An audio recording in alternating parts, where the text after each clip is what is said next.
안녕하세요. 사회 시간입니다. 지난 시간에 이어 오늘도 독도에 대해 배워보도록 합시다. 이 사진부터 볼까요? 이 사진은 일본 우익단체의 시위 사진이에요.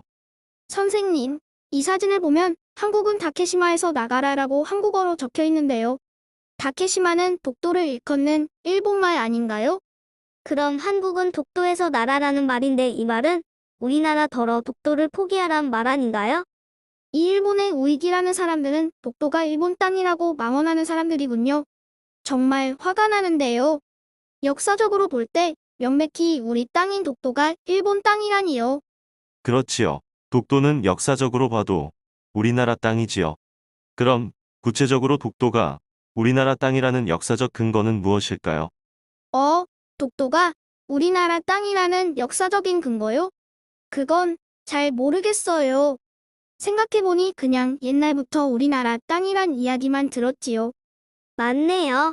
우리가 오랫동안 독도는 당연히 우리나라 땅이라고 생각해왔지만 독도가 우리나라 땅인 역사적 이유는 확실히 말하기 어렵네요. 일본이 독도에 대해 망언을 한다고 하는 이 상황에서 독도가 우리 땅인 까닭도 말을 못하니 진짜 부끄러워요. 그럼 오늘은 독도가 우리나라 영토인 까닭에 대해 한국과 일본의 독도에 대한 옛 기록을 통해 알아봐요. 그럼 하나하나 살펴볼까요? 독도에 대한 우리나라 옛 기록부터 살펴봐요. 첫 번째 살펴볼 우리나라의 독도에 대한 옛 기록은 팔도 총도예요. 1531년 현존하는 우리나라 옛 지도 중 독도가 표기된 가장 오래된 지도입니다. 그런데 당시에는 독도를 우산도로 표기했네요. 그리고 독도는 울릉도의 동쪽에 있는데 이 지도에는 서쪽에 있고요.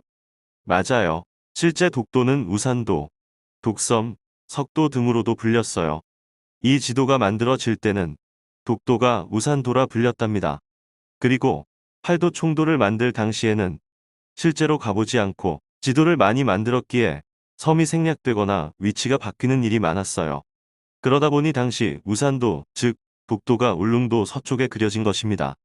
어쨌든 팔도 총도를 만든 1531년 당시에도 우리나라는 독도가 우리 땅이란 생각했다는 거네요. 이번엔 이 책자를 살펴봐요. 이 책자는 1454년에 만든 세종실록 지리지입니다. 세종실록 지리지에 분홍색으로 표시된 내용을 살펴보면 우산과 무릉 두 섬이 울진현의 정동쪽 바다에 있다. 두 섬은 거리가 멀지 않아 날씨가 맑으면 서로 바라볼 수 있다라고 적혀져 있습니다. 이때 우산은 지금의 독도고 무릉은 지금의 울릉도지요. 그럼 1454년에도 울릉도와 더불어 독도도 우리나라 땅이라는 생각을 가지고 있었군요. 이 정도면 충분히 오래전부터 독도가 우리 땅이라는 역사적 근거를 찾을 수 있겠는데요. 이번엔 1900년에 만든 대한제국칙령 제41호 제2조를 살펴봐요. 대한제국이요? 혹시 조선시대 말기 고종께서 조선을 황제국으로 바꾸다의 의미를 말하는 건가요? 맞아요. 바로 그 대한제국입니다. 칙령은 임금이 내린 명령으로 대한제국칙령이라 하면 대한제국의 황제가 내린 명령이지요. 황제국 입장에서는 그 무엇보다 우선되는 굉장히 중요한 문서인 겁니다. 여기에는 울릉군청의 위치는 태화동으로 정하고 구역은 울릉전도와 죽도, 석도를 관할할 것이라 적혀 있지요. 여기서 울릉전도는 울릉도 전체를 말하는 것이고 죽도는 지금의 대섬, 석도가 지금의 독도를 말합니다. 대한제국 칙령 제41호 제2조를 볼 때 1900년 대한제국 때에도 독도가 우리나라 땅이란 사실을 알고 있었음을 알 수 있어요. 우리나라가 일제강점기를 겪고 난 이후 독도는 우리나라에 편입되었을까요? 그에 대한 대답은 여기 연합국 최고사령관 각서 제677호에 잘 나와 있습니다. 연합국 최고사령관의 각서가 독도랑 무슨 상관일까요? 내가 알기로 일제가 우리나라를 강압적으로 통치할 때 우리나라 독립운동가분들이 끊임없이 일제에 저항했지만 결론적으로 세계대전을 일으킨 일본이 미국을 필두로 한 연합군에 패배해서 그 결과로 우리나라도 독립을 맞이한 것이잖아요. 그렇다 보니 세계대전 이후 일본의 영토는 이 연합군이 정하게 되었거든요. 제 생각에 아마 이 연합국 최고 사령관 각서는 우리나라와 일본의 영토에 대해 적혀 있을 것 같네요. 정확해요. 연합국 최고 사령관 각서를 살펴보면 일본은 일본의 4개 본토, 즉 홋카이도, 혼슈, 시코쿠, 규슈와 약 1000여 개의 더 작은 인접 섬들을 포함한다. 그러나 인접 섬 중에서 제외되는 것은 울릉도와 리앙쿠르암 등이다라고 적혀 있어요. 여기서의 리앙쿠르암은 바로 독도를 말한답니다. 세계대전 이후 일본 영토를 정하는 데에도 독도는 한국 땅이라 적힌 거네요. 선생님, 팔도총도 세종실록 지리지 대한제국 칙령 제41호 제2조 연합국 최고 사령관 각서 제677호 등으로 볼 때 옛 기록들이 독도는 한국 땅이라고 적혀 있어요. 이것들이야말로 독도는 우리나라 땅이라는 역사적 근거 아닌가요? 그런데 저는 조금 불안한 점이 있어요. 팔도총도나 세종실록 지리지 대한제국 칙령 제41호 제2조 연합국 최고사령관 각서 제677호 등 역사적으로 독도가 우리 땅이라는 근거가 되어주는 옛 기록들이 있기는 하지만 이건 대부분 우리나라 기록이고요. 일본 기록은 독도가 일본 땅이라 말하지 않을까요? 과연 일본의 옛 기록은 독도가 일본 땅이라고 말하고 있을까요? 한번 살펴보죠. 이 지도는 대일본 전도인데요. 대일본 전도는 1877년 제작되었습니다.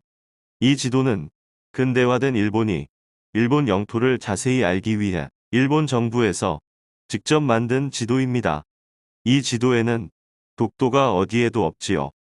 일본에서 자기 나라의 영토를 살펴보기 위해 만든 지도에서 독도가 없다는 것은 당시 일본이 독도를 자기 땅으로 생각하지 않았다는 것을 말하는 것 아닌가요? 그렇지요. 대일본 전도는 일본 정부 스스로 독도가 자기 땅이 아님을 명확하게 드러낸 지도지요. 독도의 다른 섬들은 모두 표시된 것으로 볼 때 독도는 자기 땅이 아니어서 의도적으로 뺐다고 볼 수 있는 겁니다. 1876년 태정관 지령도 주목해 볼 만한 독도에 대한 일본 측 옛 기록이에요. 당시 일본 시마네현은 울릉도와 독도를 자기 땅으로 편입시키려고 합니다. 그래서 일본 중앙정부의 질의를 하게 되지요. 당시 일본 중앙정부인 태정관은 시마네현에게 울릉도와 독도는 일본 땅이 아니니 주의하라고 지령을 내립니다. 그에 대한 기록이 바로 태정관 지령입니다. 그러니까 태정관 지령은 지방정부가 울릉도와 독도를 일본 영토로 만들려 한 것을 일본의 중앙정부가 기어코 아니라고 부인한 거잖아요. 일본의 옛 기록은 독도가 일본 땅이라고 말하고 있네요. 정리해보면 독도에 대한 우리나라 측 기록은 당연히 독도가 우리 땅이라고 기록했다면 일본 측 독도에 대한 기록인 대일본전도, 태정관 지령 등도 독도는 우리 땅이라고 기록되어 있어요. 우리나라와 일본, 어느 나라든 간의 독도에 대한 옛 기록들은 모두 독도가 한국 땅임을 말하고 있어요. 이거야말로 독도가 우리 땅이라는 역사적 근거로 보이네요. 선생님, 이제는 독도가 우리 땅인 까닭에 대해 자신있게 그 근거를 이야기할 수 있을 것 같아요. 그런데 선생님, 이미 독도는 우리나라 땅으로서 우리가 실효적 지배를 하고 있잖아요. 그런데 굳이 일본이 자기 땅이라 우기는 것에 때문에 독도가 우리 땅이란 역사적 근거를 열심히 배워야 할 필요가 있을까요? 맞아요. 사실 독도는 우리나라가 이미 실효적 지배를 하고 있기에 굳이 일본의 도발에 넘어갈 필요는 없을 거예요. 그러나 독도가 우리나라 땅인 까닭에 대해서는 분명히 알아두어야 독도가 우리나라 땅이라고 더 자신있게 이야기할 수 있지 않을까 싶네요. 오늘 수업은 여기까지예요.